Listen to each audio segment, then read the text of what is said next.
I was sitting on the couch, flipping through channels and enjoying a rare moment of tranquility when my wife walked into the room. From the expression on her face, I immediately knew that some kind of request would follow.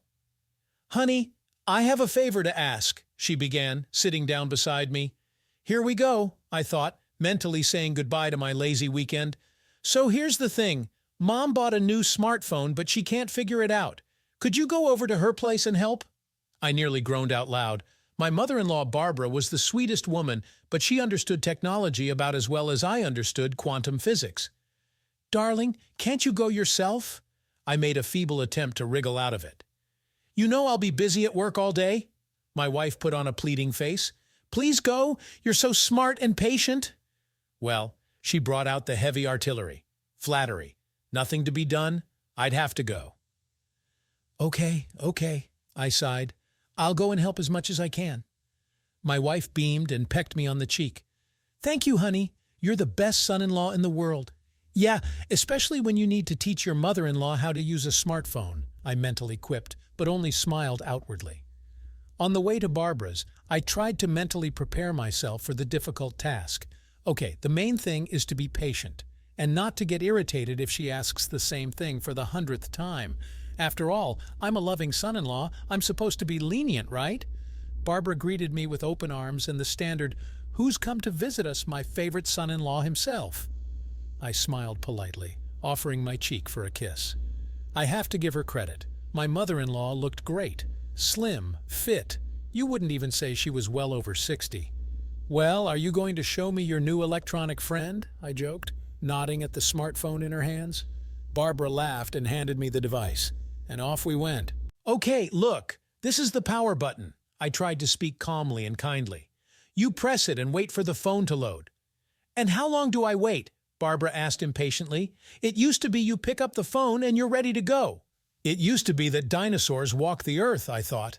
But out loud I said, "Don't worry, it loads quickly. Look, it's already ready." For the next half hour, I explained to Barbara the basics of handling a smartphone, how to make calls, write messages, access the internet. She listened attentively, but from her face I could see that much remained unclear. "God, Mike, how do you remember all this?" she pleaded at one point. "There's so much here."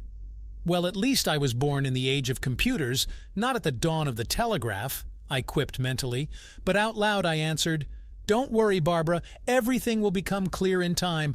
Let's take a break, rest a bit." We settled in the kitchen with cups of coffee. I was surprised to notice that my mother-in-law had prepared my favorite chocolate chip cookies. Wow, how thoughtful. Over coffee, Barbara and I got to talking. We started, of course, with the usual topics: my work, health, the latest family news, but then we somehow smoothly moved on to more personal matters.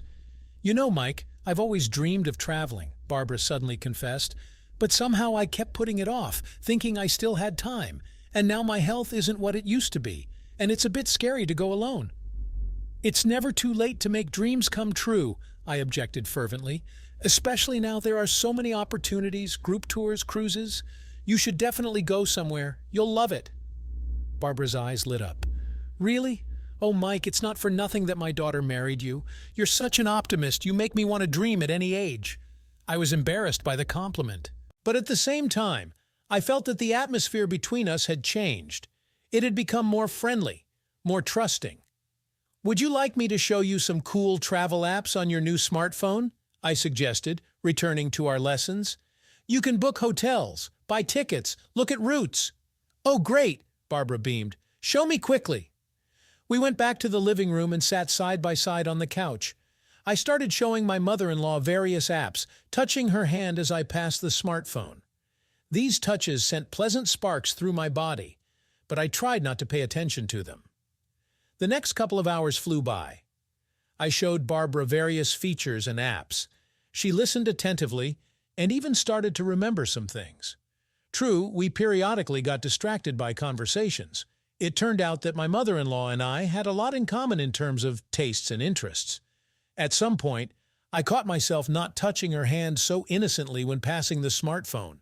And Barbara, it seems, did not mind. She seemed to deliberately linger her palm in mine a little longer than necessary. There was clearly tension hanging between us, and not at all because of the difficulties in mastering the gadget. "Mike, I'm so grateful for your help and patience," Barbara cooed, looking at me with a mischievous smile. "You're just a miracle." She covered my hand with hers, and I felt like I was on fire. Of course, I realized that what was happening was wrong, that I was married to her daughter, after all. But the blood was already boiling in my veins, drowning out the voice of reason.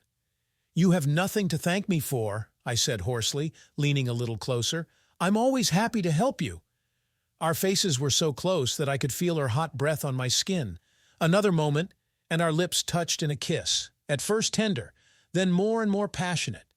Hands took on a life of their own, caressing, stroking, getting rid of the interfering clothes. At the edge of my consciousness, the thought still flickered that I needed to stop, but desire had already completely taken over us.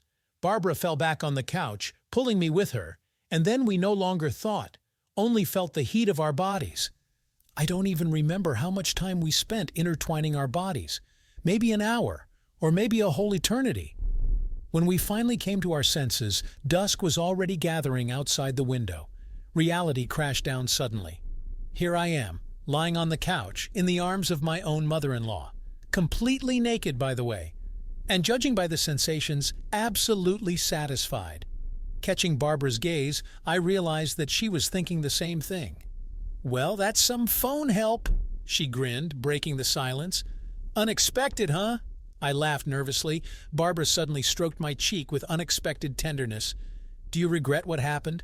I thought about it. In a good way, I should be horrified by my act, start repenting and tearing my hair out. But for some reason, I didn't feel like doing anything like that. On the contrary, my soul felt amazingly light and calm.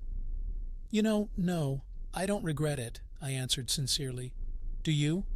"I don't regret it either," Barbara quietly admitted. "It's been a long time since I've had such emotions, but it's wrong, I guess." "I guess," I echoed. "But what do we do now?"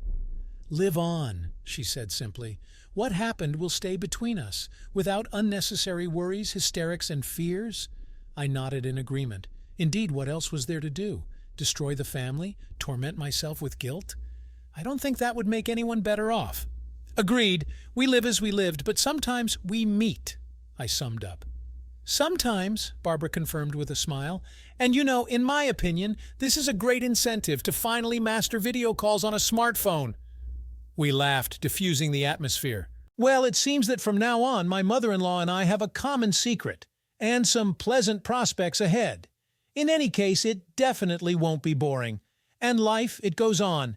And that's the main thing. Did you like this story? Let us know in the comments what you liked. Subscribe to our storytelling podcast. Also, don't forget to like and ring the bell so you don't miss more interesting stories. See you soon.